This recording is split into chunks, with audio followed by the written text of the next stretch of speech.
রমজানে এই কয়েকটা কাজ বেশি বেশি করার চেষ্টা করেন।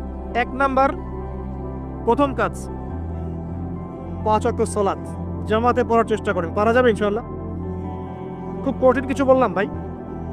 তার আগে একটা কাজ বলি, তারও আগে সেহরি করতে উঠেছেন এমনভাবে খাবেন না যেটা এটা আপনার জীবনের শেষ খাওয়া। এমনভাবে খাবেন না আল্লাহর ওয়াস্তে। এই জায়গায় আপনি খাওয়া নিয়ন্ত্রণ করতে না পারলে প্রবৃত্তিকে নিয়ন্ত্রণ করতে পারবেন না। এটা দরজা। প্রবৃত্তি নষ্ট হওয়ার দরজা হচ্ছে এই পেট, মুখ আর পেট। যে পেটের দাস সে প্রবৃত্তিকে নিয়ন্ত্রণ করতে পারবে না। রমজান কি জন্যে আল্লাহ পাক না খেয়ে থাকতে বলছেন কেন? যাতে আপনি তাকওয়া অবলম্বন করতে পারেন, নফসটাকে কন্ট্রোল করতে পারেন। কথা কি বুঝতে পারছেন? পানি খাবো না কেন? পানি তো হালাল।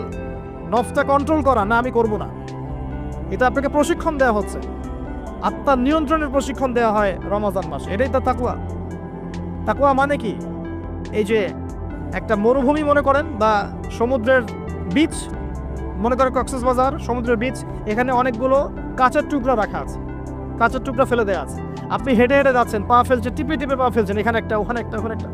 এটা তাকওয়া। এইভাবে চলার নাম তাকওয়া। এটা এক্সাম্পল। সেহরি এত বেশি খায়েন না যেটা মনে হয় আপনার জীবনের লাস্ট খাওয়া, এমনটা খায়েন না।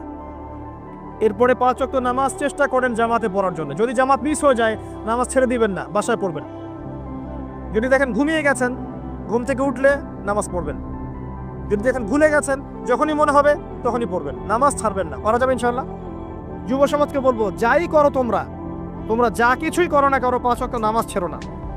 5 ওয়াক্ত নামাজ তোমাদেরকে যে কোনো পাপ থেকে ফিরিয়ে নিয়ে আসবে ইনশাআল্লাহ। এই যুবকদের মাঝে অনেক যুবক আছে এখনো বসে এই পৃথিবীতে, যাদের মধ্য থেকে আল্লাহ পাক দিনের বড় বড় খাদেম বের করবেন ইনশাআল্লাহ। কাদেরকে বের করবেন? যাদের অন্তরে আল্লাহ পাক স্বচ্ছতা দেখবেন, পবিত্রতা দেখবেন, এদেরকে বের করবেন। এমন অনেক মানুষ ছিল যারা মিউজিক করতো, ছেড়ে দিয়ে ইসলামের খেদমত করছে। এমন অনেক মানুষ ছিল যারা জেনা করেছে, পরে ফিরে এসে আল্লাহর দিনে দায়ী হয়েছে। এমন অনেক মানুষ আছে যারা বড় বড় কবিরা গুনাহ করেছে, পরে তওবা করে ফিরে এসে আল্লাহর দিনের খেদমত করছে, আছে না? এই মানুষগুলোকে আল্লাহ পাক হেদায়েত দিলেন কেন?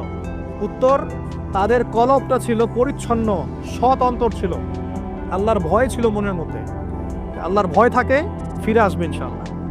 আমরা দোয়া করি আল্লাহ পাক তাদেরকে ফিরিয়ে দেখ, আমিন। শুধু তাই নয়, এখন ইসলামের যারা প্রকাশ্য শত্রু, তাদের মধ্য থেকেও আল্লাহ পাক ওমর এবং হামজা রাদিয়াল্লাহু আনহুর মতো মানুষ বের করতে পারেন। জানেন, ওমর রাদিয়াল্লাহু আনহু তরবারি নিয়ে বের হয়ে যাননি, তাকে আল্লাহ পাক দ্বিতীয় খলিফা বানাননি। তার মনটা ছিল পরিচ্ছন্ন, আল্লাহ পাক কবুল করেছেন। 5 ওয়াক্ত সালাত পড়ার চেষ্টা করেন জামায়াতের সাথে, আল্লাহ পাক তৌফিক দান করুন। একইভাবে ইফতার যখন করবেন, তখন এমনভাবে খাবেন না এটা শেষ খাওয়া। গোগ্রাসে খাবেন না, 10টা 20টা 30টা আইটেম করার দরকার নাই। যতটুকু হলে আপনার ইবাদত করার শক্তি চলে আসে, এনাফ। আর বেশি বেশি হাইজেনিক খাবার খাবেন। বাইরের খাবার ভাজা পোড়া বেশি খেতে যায় না, অসুস্থ হয়ে যাবেন। আমরা ইফতারে কিন্তু একদম বিরিয়ানি, পোলাও, কোরমা কত কি খাওয়া শুরু করি। সিম্পল খাবার খাওয়া শুরু করেন, সিম্পল খাবার খান, হোমমেড ফুড খান, বাইরের ম্যানুফ্যাকচার্ড ফুড খান না। আপনি সুস্থ থাকবেন ইনশাআল্লাহ। কারণ ইফতারের পরে আসে আপনার তারাবি। তার ইফতার অল্প হালকা করেন। রমজান মাসে টার্গেট করেন যে আমি কোরআন অন্তত একটা খতম দিব। পড়া যাবে? 30 দিন 30 পারা, 1 পারা করে পড়া যাবে? যারা কোরআন পড়া জানি না, এই যে 1 মাস সময় আছে, 1 মাসের মধ্যে শিখে ফেলবেন। প্রমিস করেন, পারবেন? হাত উঁচু করেন, কথা দেন যে রমজান মাস আসার আগেই কোরআন তেলাওয়াত শিখে নেব ইনশাআল্লাহ। বায়াত করলাম কিন্তু, আপনারা সবাই আমার মুরিদ। বসেন, হাদিয়াও দিবেন, যেহেতু মুরিদ হয়েছেন এখন। হাদিয়া হচ্ছে দোয়া। কি দিবেন? দোয়া। রমজান মাসে 1 পারা করে প্রতিদিন, 30 দিন 30 পারা পড়া যাবে ইনশাআল্লাহ।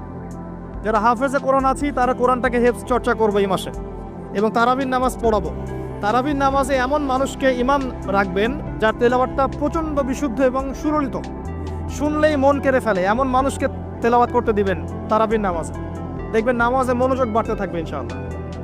এটাকে এনজয় করবেন, তারাবিকে এনজয় করবেন। ওই 3G 4G স্পিডে নামাজ পড়তে যায় না, রিল্যাক্সে নামাজ পড়বেন, রিল্যাক্সে। আর আমরা তো একটা ঝগড়ায় অভ্যস্ত, 8 রাকাত না 20 রাকাত। এই রমজানে আল্লাহর রাস্তায় ঝগড়া করতে যায় না।